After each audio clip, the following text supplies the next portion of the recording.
Hello and welcome to Wednesdays with Willa. I am your host, Willa White, coming to you from the heart of Lilydale. I'm a registered Lilydale medium since 2003, and my podcast has been airing for almost a decade now, full of information about spiritualism, mediumship, healing, faith, family, and more. And I specialize in highlighting many of the beautiful guests that are coming here to Lilydale as part of a legacy project I'm doing. And I'm so amazed at the wonderful conversations that have happened over the years. I encourage you to look back at the archived videos of Wednesdays with Willa. You can find them on my YouTube channel, Willa White. And this airs every Wednesday morning at 10 a.m. Eastern on my Facebook page, Willa White Medium. And the best place, of course, is the YouTube channel. But you can also listen wherever you get your podcasts because I'm part of the Mind, Body, Spirit Network. And it goes out on Apple, Spotify, all of those great places. And I'm truly honored to welcome an extraordinary guest today, Dannion Brinkley. Many of you know him as a best-selling author and powerful voice in the world of near-death experience and end-of-life care. He's the co-founder of the Twilight Brigade, which is one of the largest end-of-life programs for transitioning veterans. Hospice, as many of my viewers know, is near and dear to my heart. I served as a hospice volunteer for many years. And I've also featured Dr. Christopher Kerr on the show before, who is the chief CEO of Hospice Buffalo. So it's great to have Dannion here on the show to share his experiences. Now, Dannion has spent more than 43 years as a hospice volunteer. Woo! And over 35 years in VA hospitals. And he's logged more than 34,000 hours at the bedside, including being present for over 350 people in their final moments. His experiences in the light have touched millions through his books and through his presentations, and he'll be joining us right here in Lilydale on August 8th to teach and share his wisdom. I'll be sharing more about that event later on in the show. In today's conversation, we'll explore what he learned on the other side and how those experiences have shaped his life and what he hopes to bring to our community this summer. So let's dive in. Thank you so much for being here today, Dannion. Willa, thank you for being here and thanking you for being in the heart of Lilydale. Absolutely. And for those of you who are familiar with Lilydale, it's a wonderful community of mediums and healers. And every summer we open our gates for 10 weeks of amazing program of daily events, of message services, healing services, lectures, and fabulous workshop presenters that come from all over the world to teach here in Lilydale. And you can find more about Lilydale on lilydaleassembly.org website. You can find out all the information about tickets, hotels, where to eat, what to do. And so I encourage you all to do that if you're just finding us for the first time. So, Dannion, you are known for having multiple near-death experiences. I guess you were struck by lightning in 1975, and then later on you had an open heart surgery in 1989 and a brain surgery in 97. And across those events, you've reported profound spiritual experiences that have really shaped your life mission. I'm amazed by that because as a medium, when I'm connecting with individuals from spirit, sometimes they'll show how many hash marks of near-death experiences they had before they actually passed. So I imagine you're racking it up yourself. But I know that when you are shaped by something, as so many people are with near-death experiences, I've had the opportunity to interview several of them. What do you feel surprised you most about the other side? Well, there are two things that surprised me. Number one, I never died, although they said I was dead. Number two, I never could quite figure out the Hall of Records or the Book of Judgment and all that judgment business. And then I had the panoramic life review and the near-death experience. So I wrote this thing, Willa, I'm writing it now about the cultural legacy of the near-death experience, because the term is 50 years old this year. Raymond Moody came up with the term in 1975, and when he published Life After Life, he had given a term to this experience. So I would say that what I'm going to talk about and teach about is the cultural legacy of the near-death experience. Number one, you do not die. It will never happen. You know that because you're talking to dead people. Okay? So the fact that you will never die is an interesting concept to put, because it takes all the controls of what's next, what's going to happen, why it's going to happen, and who are the people who are telling you this is going to happen. There are people who've never been dead, okay, have never had this experience, but yet they speak with authority, control, and dominate your lives. So no one's ever going to die, and I'll expand on that in the presentation. Number two, 95% of everyone who ever has a near-death experience, Willa, sees their body. They float above their body, and they see their body lying on the bed. They see it in the car wreck. They see it. The point that the divine was trying to get across in that experience was to ask this question. Well, then, who is the observer? If you're looking at your body lying in a bed, lying in a road, in a car wreck, then tell me who the observer is. Because all of a sudden, the observer is not that body. And then the point that no one is gripping in this is that you're not that body. Then who are you? You have to be a solid, you have to be a liquid, or you have to be a gas. That's physical matter. Well, I don't know who that observer is. It is a solid, is it a liquid, or a gas? Okay, so they blow that off and say it doesn't happen. It's hallucinating, oxygen brain deprivation, temporal lobe seizures, anaphylactic shock, all the medical terms you could come up with without facing the truth. Well, you are not this body, everybody. And when you realize that you're not this body, when you realize that, then a whole nother world opens up for the identity of who you are. And here's where the trap comes in, Willa. Before 1907, on the periodic table, we had an element, or what they call an element, and they called it.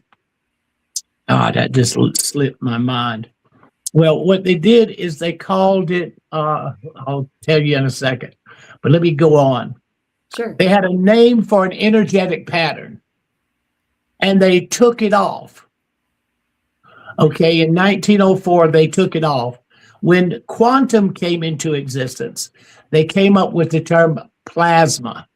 So now there are four forms of matter. There is solid, liquid, gas, and in the quantum realm, plasma. So this whole plasma world is not being explored because it separates in it.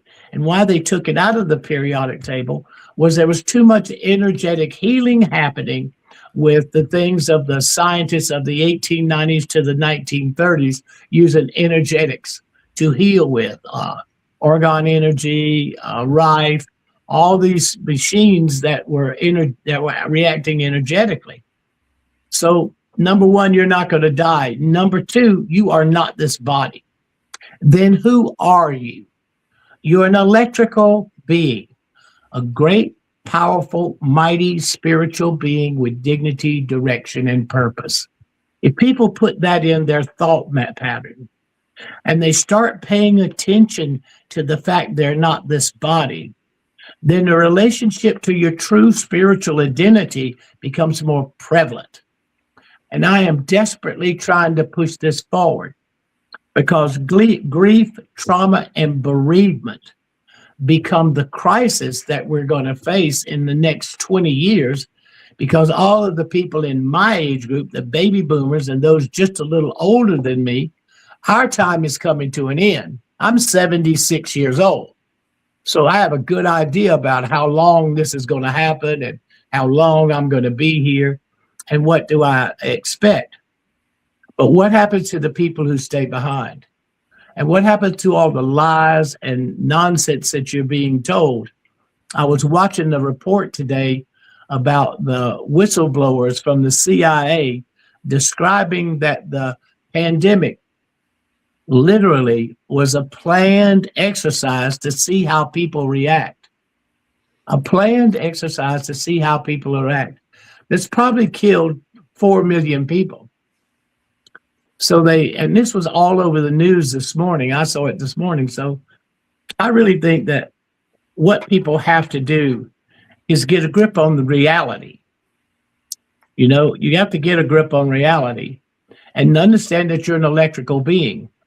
Because if you work in the mindset, Willa, of that value, you automatically see the world different. Think of this as how crazy we are. You do not see any color. What your eyes see doesn't have color to it. It is a series of frequencies passing through your optic nerve into your brain, and your brain colors it. But this is something even crazier. The color that you see of something is every other color but that. Like I have a red bat phone on my desk. So what I'm seeing is every other color but red. So the phone becomes red. When a person starts to look and think about this kind of stuff, Willa, their mind and their heart opens up to the true reality of who they are. And so what I've been trying to do for the last 48 years is get people to look at it from the near-death experiencer's point of view. Okay? Because if you look at it from that point of view, you see there is a different you, and most important, you see that you are not this body. And the relationship between you and divine no longer has to go through the body. It goes to the direct connection. So in number 3, being an electrical body, I go through in the program, I explain why you breathe. Because when I was on the other side, and I had struck by lightning, open heart surgery, brain surgery, then I had hand surgery that nothing happened. And then I had open heart surgery again in 2018. So when I go back and I look at this experience, the thing that people have to grip is we who've had this experience understands how crazy we all are in believing the nonsense that we believe and construct a life on. It's insanity. Okay? So what's going to happen if, like right now, the Steven Spielberg movie is starting a big disclosure day, is starting a big issue among the Christian groups of people, saying that it's a fraud, that there's no such thing as aliens, and that doesn't happen. And even the vice president said that if there were aliens, they were all demons. Well, this is all crazy. Why? Think about this for a moment, everybody. They took all the satellite telescopes and they photographed what they thought, electrospectrograph, the universe. And in the universe, we have our galaxy that we call the Milky Way. The Milky Way has 3 trillion planets, 200 million suns. Our sun is called a dwarf star. It's a baby star. And it has our planets moving around it with another trillion other planets. Then they did a spectrograph of the universe, and they estimate that there's 3 trillion galaxies. So you have 3 trillion galaxies, averaging 1 trillion planets and 200 million suns. And you're trying to tell me we are the only ones here. That means you're crazy. Okay? It doesn't mean you're off. It means you're crazy. Or that God is sloppy in making universes. I don't know which one of those, but I'm going to accept that I'm crazy. So, because there is no way logic says we are the only ones. And what happens in the course of people realizing they don't die, and what's even as wild as that, Willa, is the fact that there is another trillion planets in our galaxy with nobody there. Okay? Well, what I learned about in the near-death experience is we live in dimensional realities. We occupy dimensional realities, and we have what's called moving timelines. And I'll go into this stuff when I teach this class. We have moving timelines, and I give the scientific proof. So when people start telling me about all that they think and all that they know and why they know it and what's wrong with it, and people really die, they really go to heaven or hell, they meet Jesus or God, la la la la la la la. Well, think of this, everybody. In 2022, the Nobel Prize winner in physics went to a group of scientists that proved that you are not here, that nothing you see is real.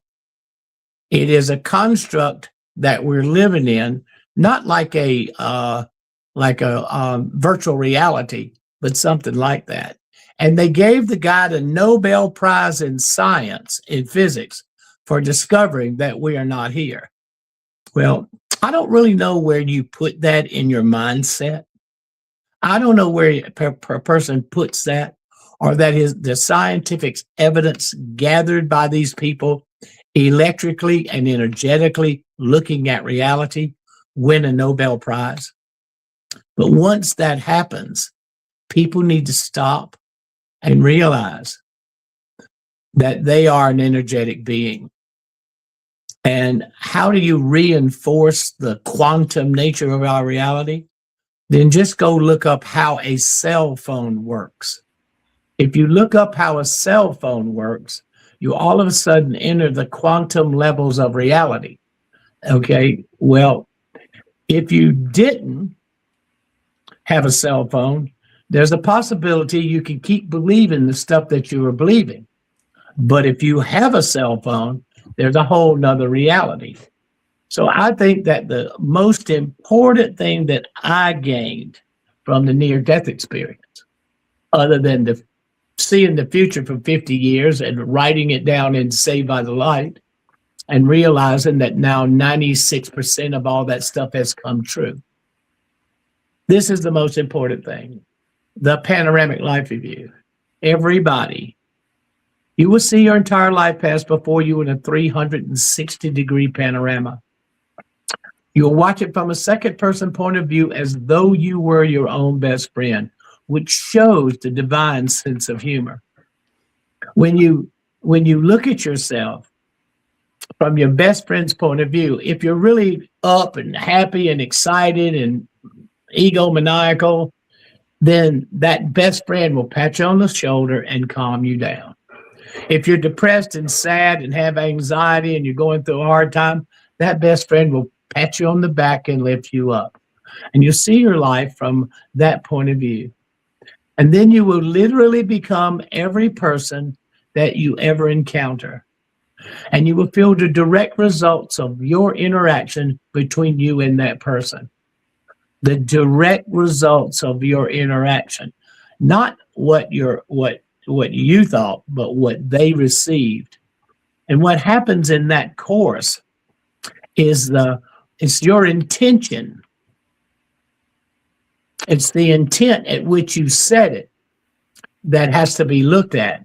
If you're going to become every person that you've ever encountered, and I became every person I'd ever encountered, and I was a jackass, Willa. I would hit you in the face. I played sports. I was a street fighter. I went through the Marine Corps. I worked for various government agencies over that. So I understand the evils of how the world works. But when you become every person that you ever encounter and feel the direct results of your interaction. You start paying attention to the reasons why you do things. But most important, in the course of that, there will come this question, and I tell everybody, and everybody who's listened to me, trust this.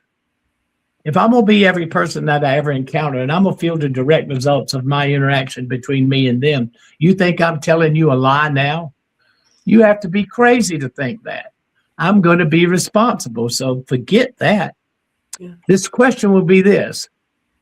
And ever how you frame divinity, I will call it God. If God could not come today and God sent you, in the life you just reviewed, what difference did you and God make? I promise you, everybody, if you don't answer that question each day and look at your life through that viewpoint, if God couldn't come today and God sent you, and the life you're just looking at or what you're getting ready to face, what difference would God make? How that changes your viewpoint and changes your perspective. It took me from a tough guy, bully, narcissist, to a hospice volunteer. I've been with 2,017 people going from this world to the next. You were close. 358 taking their last breath.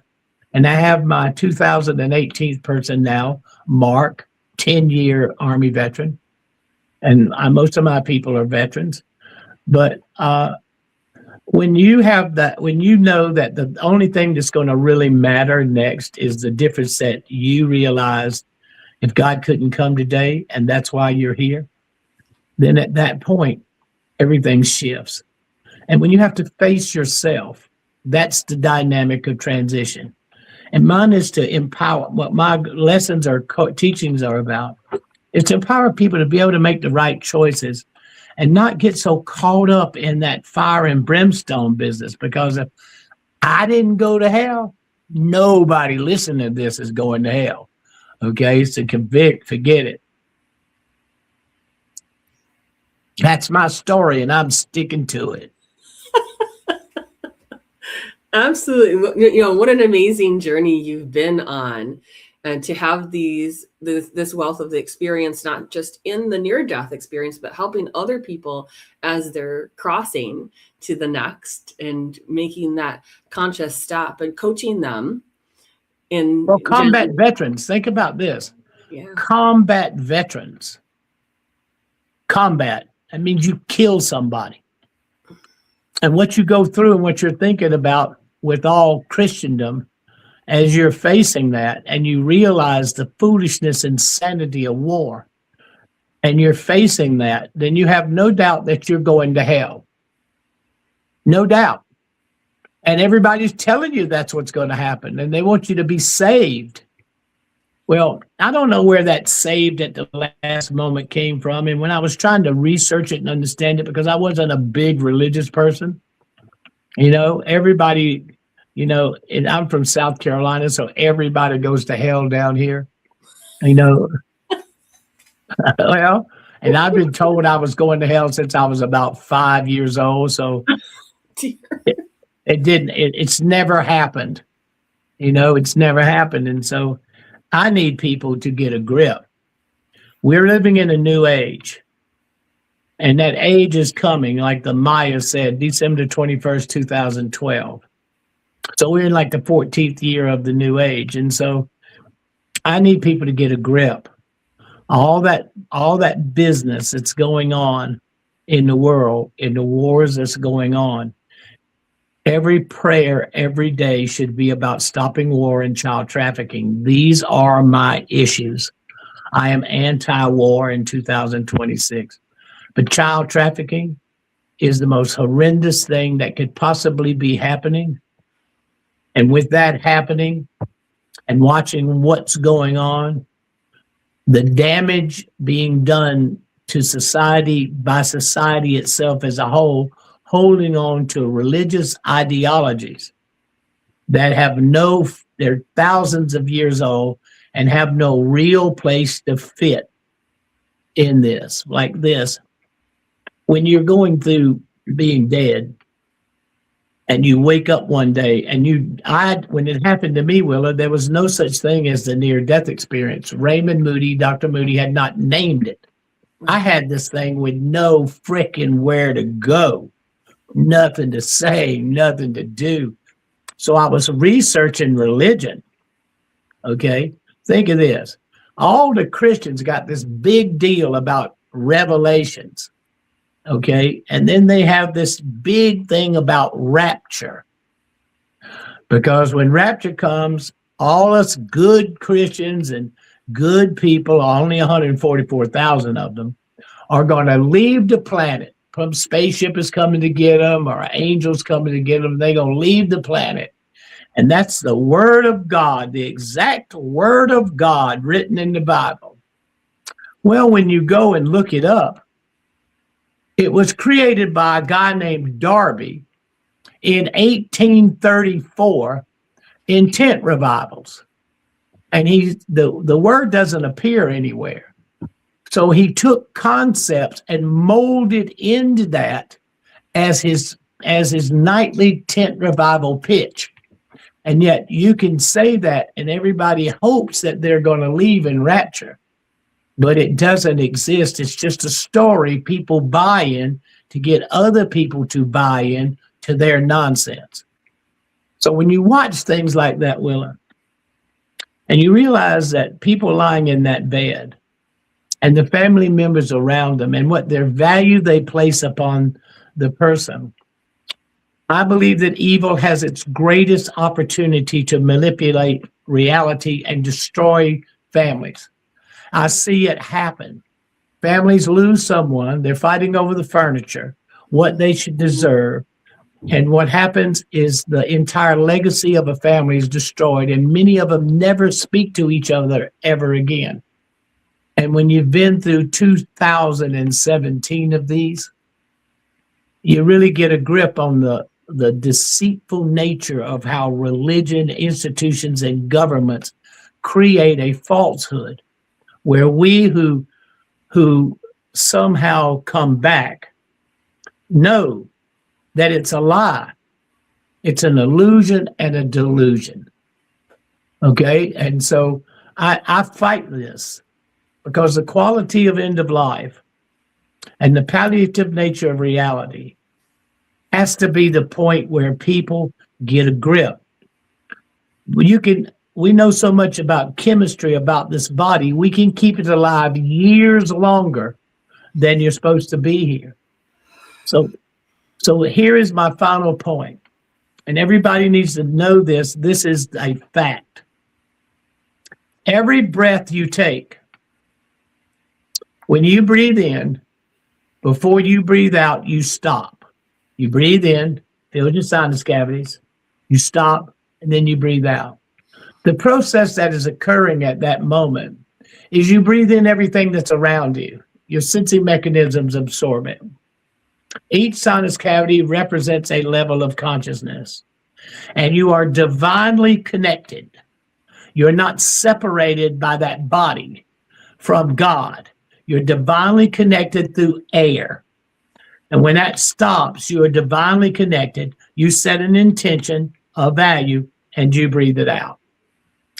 So every breath you take, halfway between the breathing, you are divinely connected, and then you're back here. So let's take a look at you and the body.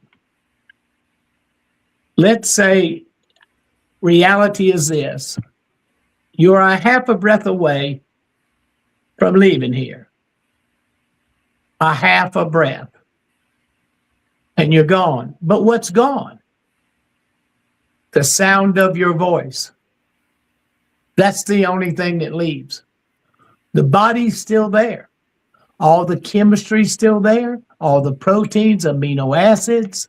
The body's still functioning.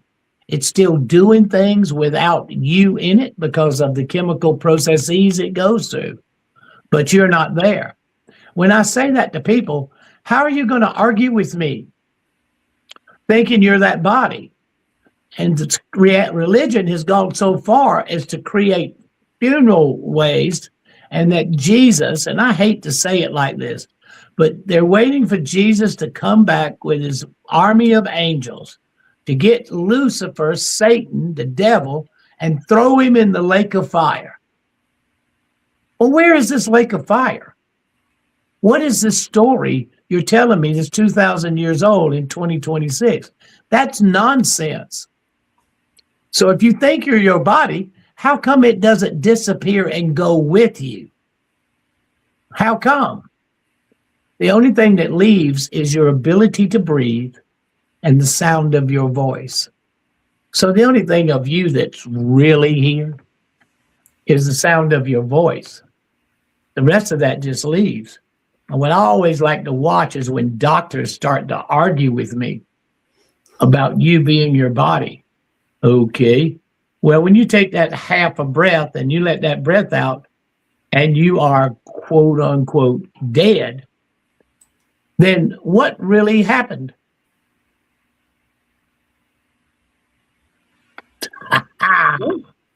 Yeah. Now we're there. That's my points. So. Beautiful. I love how you've laid that out for us. And I do have two questions that I think would be really great for us to cover quickly, especially for our viewers and people who are wanting to know more about these things. So as I said, I've had the pleasure of interviewing several people who have had near-death experiences over the years. And it does seem to be that there are more and more stories that are coming out. More frequently, people are willing to share about those things. And there's an up-leveling that seems to occur with most people who have NDEs. And they're wanting to have that experience again. And so, when you just were talking about earlier how you had other surgeries and you didn't have an NDE, were you disappointed in any way, shape, or form that you didn't get to go back there? No, because after the first one was not a near-death experience. I was clinically dead for 28 minutes. Right. I mean, it wasn't near dead. Lightning will do that, right? Yeah, it says on the paperwork when they brought me into the emergency room, 1975, patient unconscious, patient not breathing, no EKG. Well, if you're unconscious and you're not breathing and you have no heartbeat, 1975, after 28 minutes, I don't really know what you call that, but that isn't near anything. I mean, covered in a sheet and rolled in a room in a hall in a room because they were going to take me to the morgue. I mean, that was the event. I wasn't there. I only have my father and my brother and a couple of my best friends there. So they spent all night with me. So they told me what happened. I'm not knowledgeable about that. But the people have to really get a grip. I know that you were chosen and you chose to come here. I know that. And I know that I have a job to do, a divine job to do, and a personal growth job to do. And I would rather be there than here. But I chose to do this. Nobody made me do it. I wasn't sent here for some punishment or to be the pain and anguish. And why does God make people suffer? We collectively create the consciousnesses that we're living in. And quantum field is now showing us this. It's showing us this. So, and I want to say something, Willa, that becomes important. Remember, everybody, when you hear people talk about the near-death experience and they say they have one, if they don't make the panoramic life review the most important thing that they're talking about, then they're using the term the near-death experience to open a gateway to whatever they're preaching or talking about. Why? Facing yourself and knowing the art form of facing yourself is the single most important thing. That a takeaway is why. It's the only thing that's from over there that comes over here that you can effectively change your life and correct the things that you see based on your attitude toward the world and your fellow human being. So if you start hearing somebody saying they had a near-death experience, remember, when I first started talking about it 1,000 years ago. I mean, people were telling me I was crazy and I was fooled by the devil. And I went down the tunnel and if I saw a light, it was the Lord, it was the Lucifer, the Lord of Light, which is the morning star, what they call Lucifer. And you know how crazy all that is? It's just craziness. And we live in a world of delusional concepts about our spiritual reality. So I'm warning everybody, when they start down that path of falling off the bicycle or stumping their toe or overdosed on drugs, Raymond Moody and I and a few other people, but mostly me and Raymond, we drove this. I am the person that drove the near-death experience in the mainstream reality. It was me that did it because I looked at people who had nowhere to turn when they had this and they had nowhere to go. And when you have such a magnificently spiritual, glorious experience wrapped around a lot of horror and pain. Remember, I was paralyzed. I was dead for 28 minutes, completely paralyzed for 7 days, partially paralyzed for 7 months. It took me 2 years to learn to walk and feed myself again. And each of those consequential surgeries that I had, heart surgery, brain surgery, open heart surgery, were damages created by being struck by lightning. Not that I don't take care of myself. I don't have any of those issues. I've never been into any, I don't drink, I don't smoke, I don't do drugs, I don't do any of that. But when a person starts to tell you I had a near-death experience and they don't explain at least the drama and dynamics of the panoramic life review, that's somebody using a term that Raymond and I drove into mainstream America to pitch whatever they're selling. So just always be careful, Willa. Yeah. That is the most important thing. And everybody who's listening to somebody saying they have one, if that's not the most important thing that they had happen to them, that's not a near-death experience. I don't know what to frame it as or to say that's what it is. But I can say that's not what a near-death experience is. And remember, I've had 3 of those: the lightning, open heart surgery, brain surgery, and open heart surgery. In open heart surgery, I had to be clinically resuscitated. I don't remember all of that. I don't talk about the third near death, the open heart surgery. And I always tell people, they say, Dannion, why do you not talk about it? I said, well, I don't talk about it as this. Never want to know everything. Because as I was going into this open heart surgery, I wasn't thinking about near-death experience. I was thinking about that I was going to pass. I was leaving. Right. And I was looking at that from that point. And the 2 other times that when people talk about it, I've been dead, was I had to be clinically resuscitated twice in 2018. I had to be clinically resuscitated twice. I don't even call that a near-death experience because it was an out-of-body experience because I never left the room. I went into cardiac arrest. They went to banging on me and working on me, and I was standing next to the charge nurse, looking down at me, watching them pound on my chest. They broke a rib while they were doing it, and the cardiologist was yelling at me, and they brought me back. I was like 6 minutes, and then I stayed about 4 minutes or 5 minutes, and I went again. I came back out of my body. I'm standing next to it, looking at it with the charge nurse. And that was another 20 minutes, and they clinically resuscitated me. I usually don't even talk about those. That's just boring out-of-body experiences. What does that matter? Well, I appreciate you making that distinction. When I interviewed Raymond Moody, Dr. Moody did not explain those kind of nuances. So I appreciate you doing that with us today. Raymond never believed in the near-death experience. He never believed it. I spent 20 years with Raymond. I know Raymond really, really well.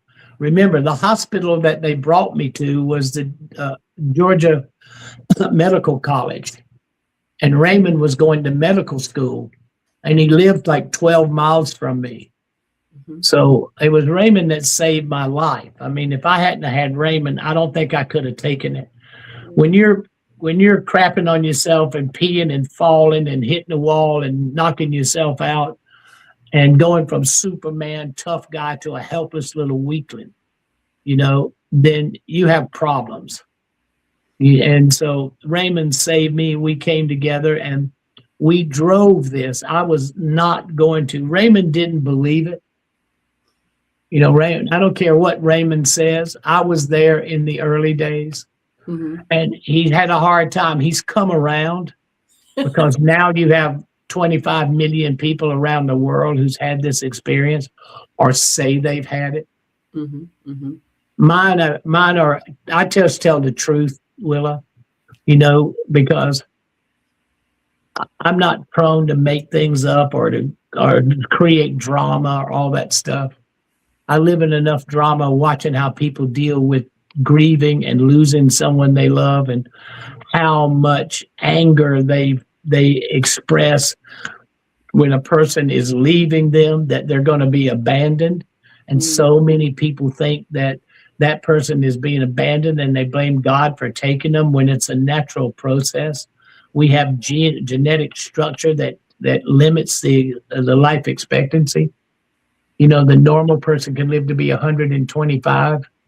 But it's limited because the foods that we eat and the diet and the lifestyles that we're creating that knock us out early. So I have another question for you, because sometimes with your death experience, people are having communication with those who have passed. Their friends, their family sometimes are part of that experience, or even after having an NDE, they seem to be more aware of the presence of spirit, especially because you're coming to Lilydale this summer. I was wondering if you could share that aspect of the NDE, or the idea of becoming more prone to connecting and communicating with spirit loved ones. Well, I can do that easily. That place is not a distant place for me, Willa. It's not someplace far away. I have a whole breathing technique. Most people who are in transition, who are watching their family lose it, and they were the core rock of the family, and they fight to stay here. Usually, or if they're scared to death of death, usually someone comes to bring them home. Yes. Someone will come, your grandmother or dad or mom or husband or wife or best friend will come to let you know it's okay and to push you to realize it's the right thing to do. So that world is not a distant place for me. Mm-hmm. I mean, I never wanted to, I needed people to live their life, okay? Because when people used to ask all the early dumb questions, I would just listen, and then you think it like this. How in the world can you want to talk to your mother because you want to know if she's okay? She's in heaven, crazy. Okay? And you want to know if she's okay? Well, wait till you see her again. You were chosen and you chose to come here. You have a job to do. And how do you find that job? I'll tell people how to see who you are and why you are in the presentation. But many people are seen and brought home, many relatives. And just to tell you what kind of kid I was growing up, I've been over there 3 times and no one's come to meet me yet. But in the aftermath, do you feel the connections with spirit loved ones, maybe for others, while you're helping them in the hospice situations and that palliative care? Oh yeah, short near-death experience is another thing that I semi-coined before it became a Raymond project. But I've been here a long time, Willa. Yes. I've been here a long time looking at this, and I've been all over the world, and I just heard that I sold 20 million books. I don't really know if that's true, but that's what they're saying. And so I've affected, if 3 people on an average book sold that 3 people buy it, that's like 90 million people. Okay, so I know I've affected the lives of that many people, and I am never not connected to the other side. I don't see it as anywhere other than a place that breathing stops you from seeing. People say, well, how long can you live without God? Well, ever how long you can hold your breath. And if you can hold your breath long enough, you will be in that presence. So when you stop to look at it from that point of view, I don't ever leave that place. And if someone needs to communicate with something or somebody, if I'm talking and something, I do this in the presentations all the time. Mm-hmm. If someone comes to me and it's a person and it's really stressing them, and the person that's on the other side, the being that's on the other side, they usually come because what you're doing is blocking you from succeeding in either what you were chosen to come here to do or what you chose to come here to do. And when that becomes so imperative to your work, then there'll be somebody, if there's somebody in the audience, I did this at Lilydale before. I don't have any problems doing that. If somebody needs to use this vehicle and me to pass information so that they stay focused on what their deal is or why they chose to come, I don't might have a problem doing it. That's not a faraway place to me. It's not some place you go and, I don't like the word mediumship and psychic, and I don't like that. Empathic, we're empathic beings. Our love in our heart opens. And if it can be used by the divine system, not outside of the system, life is in a divine order. Everything is in a divine order. And when you know that and you function in those patterns, you are there too. You can communicate with any relative. I even have a technique that I will give in the workshop. I'll tell you, it sounds a little crazy, but I've been doing this for, well, how long I've been at this. I've been out here 47 years talking about this. Every time I die, I have a new story. All right. So I just want people to realize that in true reality, you are a great, powerful, and mighty spiritual being with dignity, direction, and purpose. You were that when you got here. You'll be that when you leave here. That means the only thing that can ever go wrong in your life is you allow something to affect your dignity, which skews your direction and your purpose. And the biggest thing that people make the mistake of is the value of themselves. Religion, institution, and governments make you think less of you than you really are. They've even got you to believe that somehow you are disconnected from the divine, that there's some way that you're disconnected from the divine. That's insanity. You think this stupid body keeps you from being connected to all things? That's the dumbest thing I've ever heard in my life. Okay, it's craziness for us to believe that. It's crazy. Okay, but everybody wants to do whatever they want to do, but they shouldn't be driven into the delusion to think that there's something between them and the spiritual connectivity that they dwell in, and it's in their breath. As long as you are breathing, between every breath that you take, you, in between letting it in and letting it out, you are divinely connected. That's the delusional BS that religions, institutions, and governments try to get you to believe. It's not true. And the best thing about this is I know I will win this argument, Willa.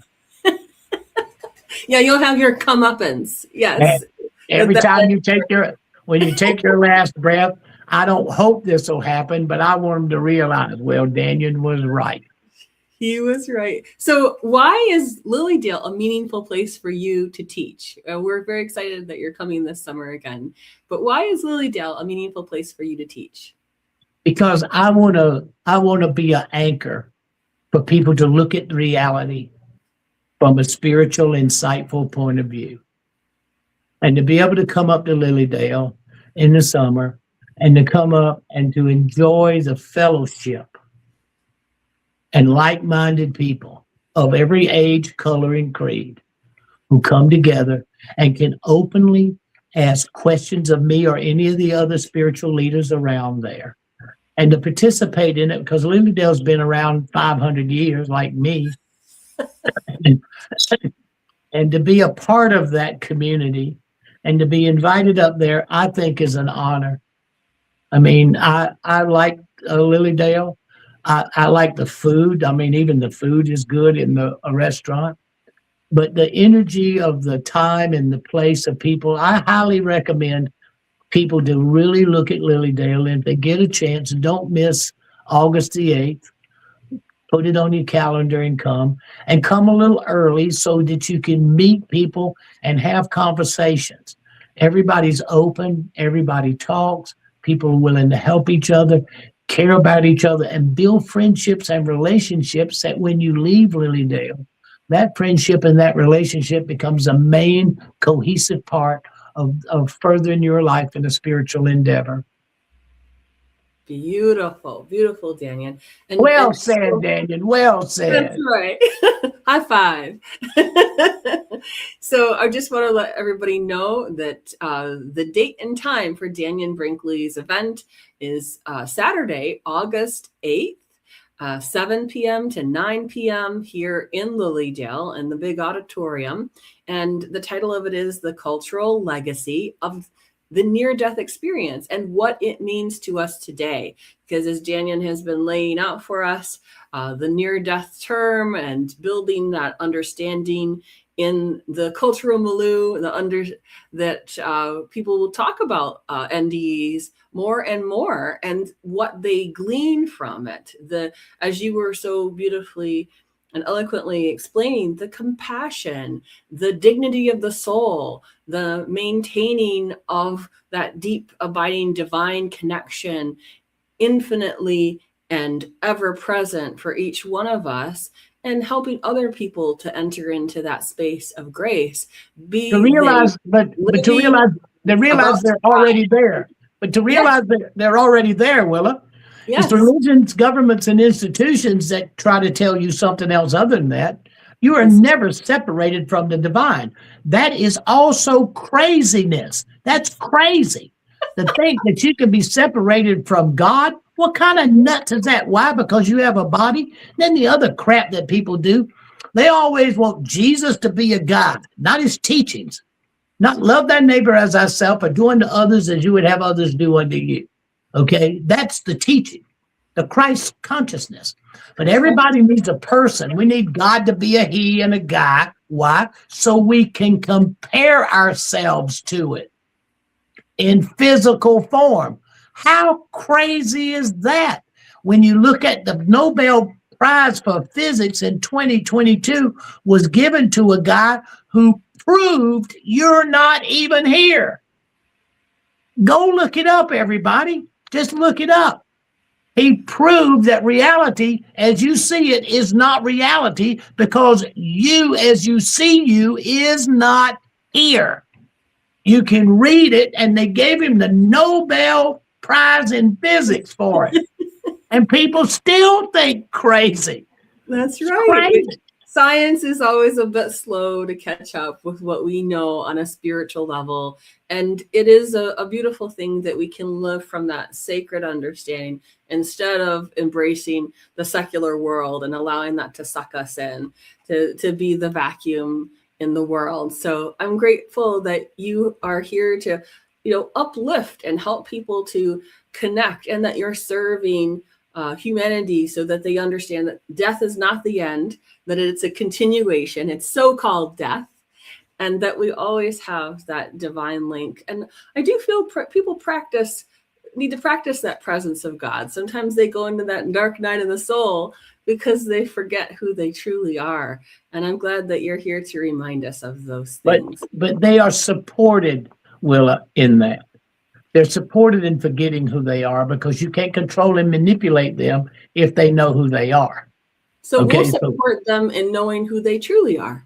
Exactly. That's what Yeah. we will do at Lilydale. And I highly recommend everybody, if you've never been to Lilydale, don't miss it. If you're a Lilydale person, then please come to this presentation and please support Lilydale and its community. They've been here a long time and they've held this place and anchored in reality a long, long time for people who are searching for the truth. And I just think it's a privilege and the courage it takes for people to come and gather together. So I'm proud to be asked. I like Ryan. Ryan is a guy that's up there that I really like, and I really support what he's doing, and I'm thankful. Yeah. And I thank you for having me on this show, Willa. Absolutely. It's been a delight to have you here. And just as a reminder for people, they can find the ticket link I'll be able to post a little bit later on this particular event, so that you'll be able to just click that link and go straight to registering for Dannion's event here on August 8th.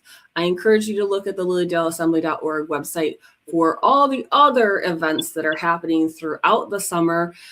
Just as a special note, this is the last show. I'm going on summer hiatus, as I always do. I'll be back for season 10 in the autumn. This is such a busy time of year for me. I'm fully booked for the summer season for readings, and I encourage you to make sure that if you have a medium you want to book with, book well in advance. If you want to come here for the day, make sure that you've made your plans.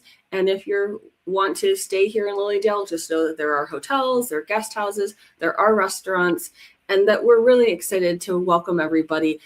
Season starts this Friday, June 19th. So you will only have from June 19th until August 30th this year to be part of the daily events that are going on in Lilydale. After that, it's considered the off season until we meet again for the next season. You can find more about Lilydale, as I said, on lilydaleassembly.org website. If you're interested in my classes, go to willawhite.com. I do have an in-person class here at Lilydale for those who are wanting to learn more about mediumship. And I really appreciate you, Dannion, for coming on. It's a heartfelt thank you to you for sharing your wisdom and your humor and your extraordinary journey with us. And if what are they going to? Wow! If you've been dead and you didn't go to hell, okay? Well, then people ask me, Dannion, they say, "Why are you always laughing and making fun of everything?" Well, if I died, I know you don't die, and I didn't go to hell. Then what else have I got to worry about? That's right. Have fun. Yeah. This life is about creating a reality that the divine can move through in what appears to be a physical realm, the manifestation through a physical realm. And if God couldn't come today and God sent you in the life you just reviewed, what difference did you and God make? You get up every morning with that as your focus, and you close your day by reviewing it. Your life enters a certain level of harmony because you entered the divine flow, because that's the only question the divine wants to know the answer to when you go home. There is no other question that you will ever have to answer about the reality except that. And in that level, I became, when I got up from that experience, after 2 years, I became a hospice volunteer. And I looked at my life. God couldn't come today and God sent me. In the life I just reviewed, what difference did me and God make? I became a hospice volunteer because I figured I was the best right there. I became a hospice volunteer. I built one of the largest end-of-life care volunteer programs for dying veterans in American history. I co-wrote the standard end-of-life care model that is presently being used by the Veterans Administration, called No Vet Dies Alone. And I am the creator of this program, and I am the co-author of this program. So God couldn't come today and God sent me. In the life I just reviewed, I made life better for transitioning veterans and their families than before I got there. So I made life better for them in transition than they had before. So God, the difference that God has made in my life and in the life of people and families in transition is I understand this process, and I'm probably among the best there is at the bedside, especially among veterans. I love that you're there to help them, and with your knowledge and your compassion to cross with peace and know that they are always welcomed into the light and love of God that is always present for them. That's beautiful. Going home. The Yeah. job is done. You Going punch home. out. Head Yeah. on home. Who in the hell wants to be 125 years old? Yeah. Only if you have quality of life, right? Only if I don't care what kind of quality it is. They don't even know what quality of life is till they see what's next. That's right. That's right. Well, thank you, Dannion, and thank you everyone else for joining us for this very special episode of Wednesdays with Willa. If you felt inspired by today's conversation, please leave us a comment and like, share, subscribe, follow, all of those good things. You don't want to miss Dannion's upcoming event in Lilydale on August 8th. And as always, may your week be filled with light and insight and gentle moments of connection. I'm Willa White, and I look forward to being with you again in the autumn when Wednesdays with Willa resumes. Thank you, everyone. Bye-bye.